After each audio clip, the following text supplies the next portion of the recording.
What's going on, everybody? Welcome to another brand new installment of Renegades Reviews, exclusively here, as always, on the Casa D18 Studios channel.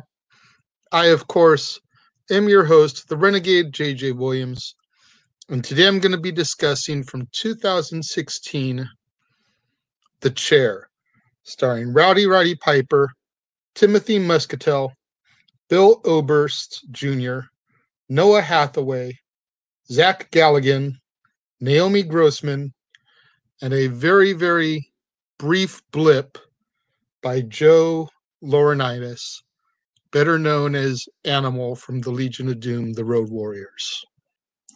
What's up, everybody? Thank you for joining me today here for another brand new episode of Renegades Reviews. Today is going to be a little bit of a sad one because it's the first one for the movies with wrestlers that was released posthumously. Roddy Piper passed away in 2015. This was the final film released with him in it, coming out in 2016. And our film opens with death row inmate Richard Sullivan kind of talking about how he ended up there, how he had a good job, a beautiful wife, and he was even looking into early retirement, but the boss didn't really like that. So when 12 kids were murdered, including the boss's son, Richard was a prime suspect. And despite the appeals, Richard still sits there on death row, claiming to be an innocent man.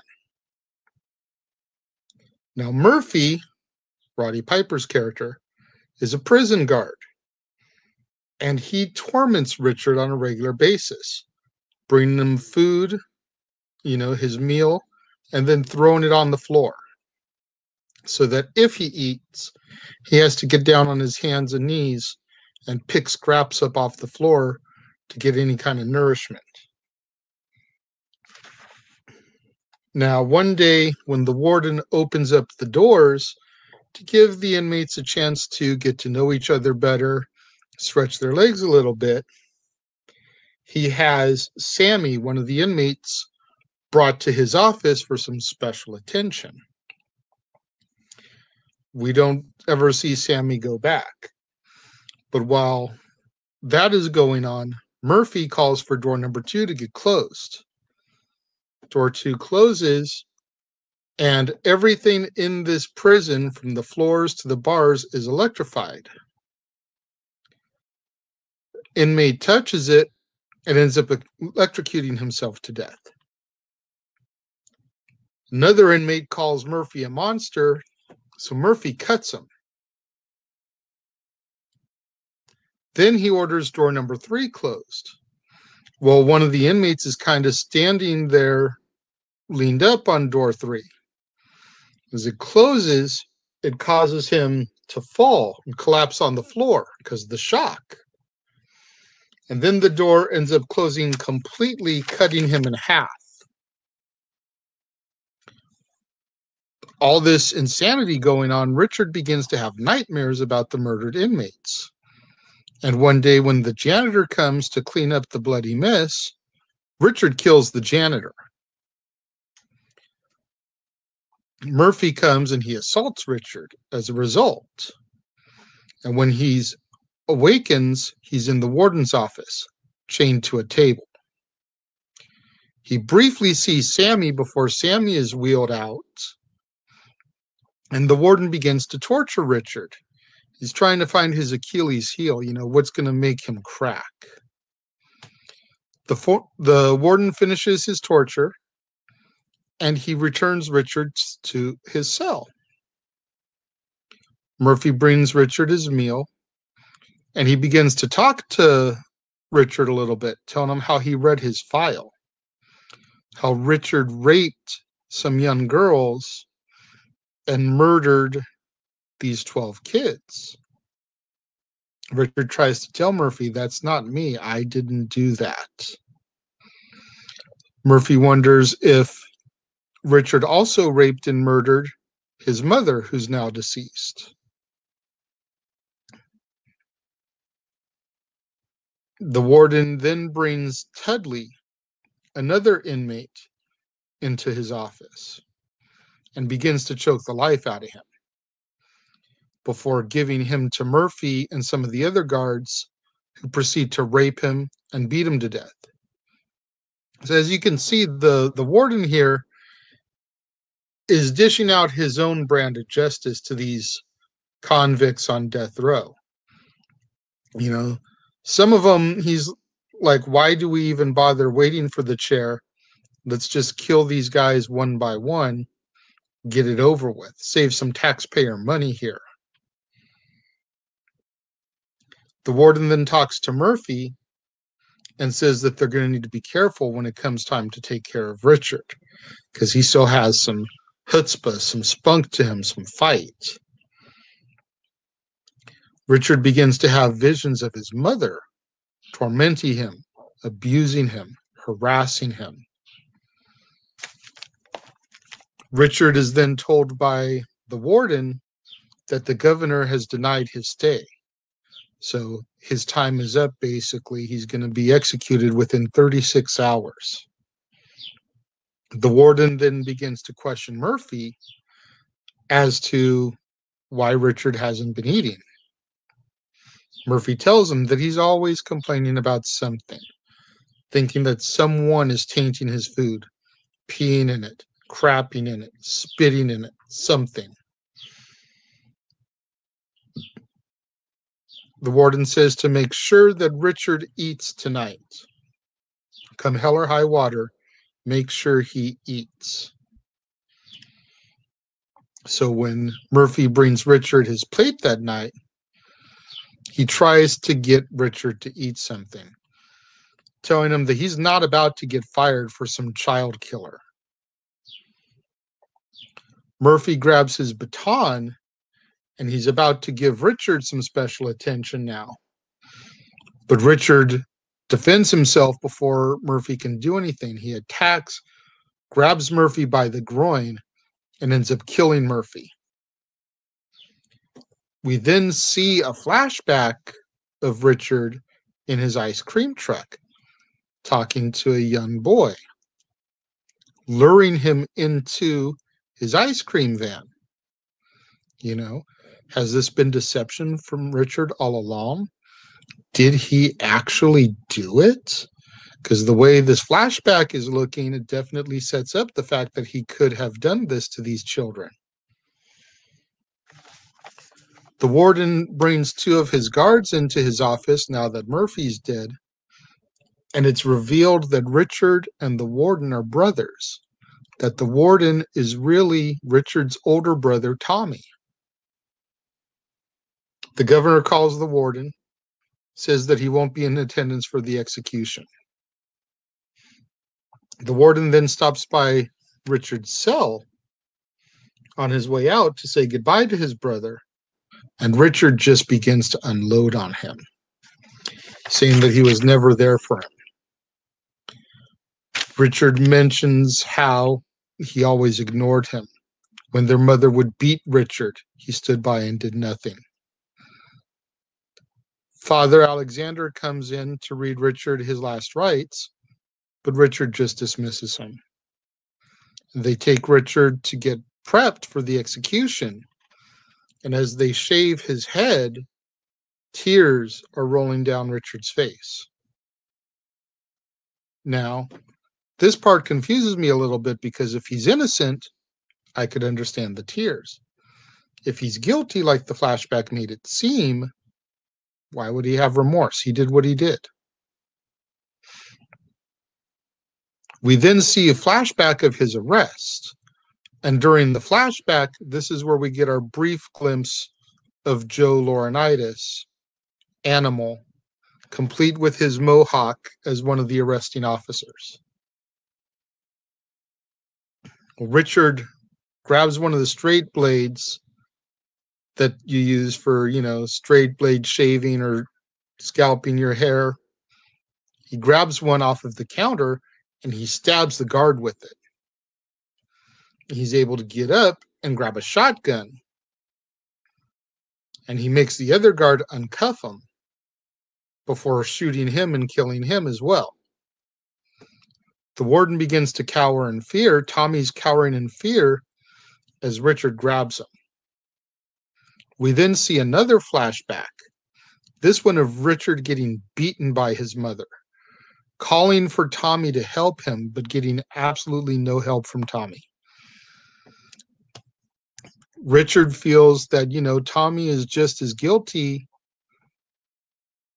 as he supposedly is because of everything that happened to Richard and how Tommy just stood by.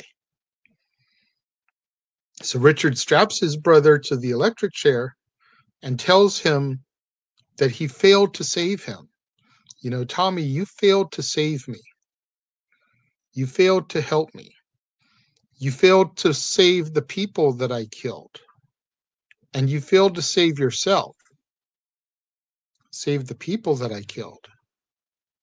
Is this a confession? Are we finally acknowledging the fact that he did this? It's never made clear either way. He could just be talking about the other guards that he killed inside prison. But between the flashback and that statement, it definitely makes it seem like Richard did in fact kill these people after all. Richard then throws the switch and puts a bullet through his mouth, killing Tommy, the warden, his brother, in the electric chair, and committing suicide in one fell swoop. We then hear the mother's voice as our film ends, saying that she'll never let the boys go. And a graphic comes over our screen in memory of our friend Roddy Piper, 1954 to 2015. A nice dedication shown to him. Like I said, he had passed away the year prior to this release. So a nice little dedication comes over the screen in memory of Roddy Piper. This movie was intense, I'm not going to lie. I'm not a big fan of execution style movies. I won't say prison movies because prison movies can be very good. But I've never been a huge fan of execution style movies. When I watched The Green Mile for Tom Hanks month, I had never seen it prior to filming the review for that film. Partially because of that very reason, because I wasn't a fan of those type of films. Needed to watch this one this month to review because of Roddy Piper as Murphy, one of the main characters. I'll be damned if this wasn't a good film. Definitely intense, definitely a bit of a, mind F going on, because did he or did he not do what he's accused of to be on death row? Like I said, all his words throughout the good portion of the film seem to lead you to believe that he's an innocent man. But the flashback scene with the kid in the ice cream van, and then you failed to save the people that I killed, tend to make you wonder if he did in fact do the crime that he was then there doing the time for. I also want to give a little mention to some of the 80s child star actors who were in this film. Now, very few of the characters did they actually address by name, and they've obviously aged so much in 30 years, the early to mid 80s until 2015, that I didn't really recognize him. But within the casting for this film are Noah Hathaway, who played Atreyu in the original Neverending Story film, and Zach Galligan, who was the boy in the original Gremlins. I believe they were two of the other prison guards. And just to see those two names pop up again inside of a film with the hot rod, I thought that was a really cool, little turn of events there. When it comes to my rating on this film, I'm not going to lie. I was so impressed by this film, I'm going to give it 4 out of 5 stars. I thought the way the story unfolded was really, really good. It kept me captivated. I originally thought by reading the description that Roddy Piper was going to be the man on death row, the innocent man. So I was a little bit surprised when I saw that he was Murphy, the prison guard. That kind of caught me a little bit because the way the movie description read, you thought it was going to be an older person on death row, and knowing the age of Piper, I immediately assumed that was going to be him, but it wasn't. But the story was good. The acting was good. It definitely left you wondering if he did or didn't do it, or maybe I just missed completely the confession part. But I enjoyed it. I think that this is Piper's best film, second to They Live, especially out of the stuff that I've reviewed this month. When you compare this to Hell Comes to Frogtown and Terminal Rush, it's not hard to be better than those. But this is almost on the level of They Live, in my opinion, as far as just how good it is. It doesn't have the cult status that They Live does, which is why I would only put this as second. But still, damn good film, in my opinion. Let's make sure we get out there on social media, get those hashtags trending for me. Hashtag Casa D18 Studios, hashtag Renegades Reviews, hashtag Renegade Returns, and of course, the ever popular hashtag Shenanigans. We interrupt this episode of Renegades Reviews for an important announcement about merchandising. Merchandising? What's that? Merchandising. Come, I'll show you. Merchandising, where the real money's made. Make sure you go over to teespring.com/stores/Jeff Meacham Network for all the t-shirts you see here from the West Coast professor, Jeff Meacham himself. You can get shirts for the Jeff Meacham Network, Talk Wrestling, as well as the red and gold Meachamania shirts. And while you're there, don't forget to get your shirts of the Casa D18 Studios Brotherhood, the Dads on Wrestling shirt, the Renegade J.J. Williams, Statboy Sports Bar, and the hashtag StatBoyApproved shirt. Make sure you go over to teespring.com/stores/Jeff Meacham Network and score your shirts today. Don't forget to do what that commercial just told you. Go to teespring.com/stores/Jeff Meacham Network for all your official Jeff Meacham Network merchandise. Your Jeff Meacham Network logo tees, your Wrestling Rewind, Talk Wrestling shirts, Meachamania, your shirts for the Casa D18 Studios Brotherhood, your Renegade J.J. Williams shirt, Statboy Sports Bar, hashtag StatBoyApproved, Dad's Not Always on Wrestling, and so much more. Tomorrow, right here on the Casa D18 Studios channel, when I bring you another brand new episode of Renegades Reviews. Make sure you're here as we tackle Overtime, starring Al Snow. Guns, girls, aliens, zombies, cake. Working late was never this brutal.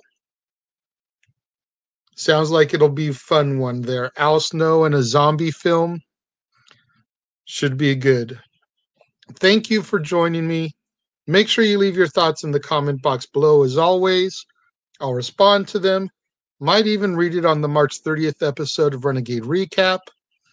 I appreciate you guys tuning in, and I will see you all next time.